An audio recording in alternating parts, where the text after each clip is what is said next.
और अब आपको बताया कि सुप्रीम कोर्ट ने हल्का NA 131 में दोबारा गिनती के खिलाफ चेयरमैन PTI की अपील समाअत के लिए मुकर्रर कर दी। चीफ जस्टिस की सरबराही में 2 रुकनी बेंच 15 अगस्त को समाअत करेगा। चेयरमैन PTI ने 2018 में वोटों की दोबारा गिनती का लाहौर हाई कोर्ट का हुक्म चैलेंज किया था।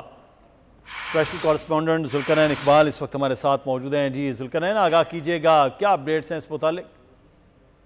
मुदस्सिर, ये 9 अगस्त 2018 को चेयरमैन तहरीक-ए-इंसाफ की जानिब से अपील सुप्रीम कोर्ट में दायर की गई थी, जिससे मौका पे तैयार किया गया था कि लाहौर हाई कोर्ट ने हल्का NA 131 में, लाहौर का ये हल्का है जहां ख्वाजा साद रफीक की दरखास्त पर वोटों की दोबारा गिनती का हुक्म दिया गया था, उसके खिलाफ ये अपील दायर की गई थी और कहा गया था उस हुक्म को कलअदम करार दिया जाए।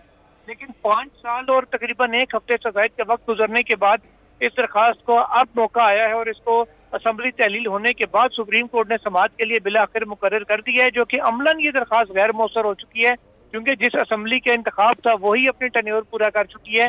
अब इसको सिर्फ डिस्पोज ऑफ करने के लिए सुप्रीम कोर्ट ने बिला आखिर लगा दिया है और जो फ्री कैन है जिसमें ख्वाजा साद रफीक और दीगर लोग शामिल हैं, उनको अदालत ने नोटिस भी जारी कर दिया है। ठीक है, बहुत शुक्रिया जुल्करनैन हमें तफसीलात से आगाह करने के लिए कि 5 साल पहले लगाई गई जो दरख्वास्त उससे जो है वो डायरी नंबर लग गया। अगली खबर आपको दें, पेशावर खैबर पख्तूनख्वा के तमाम वज़रा, मुशीरों और मुआवनीन के इस्तीफ़े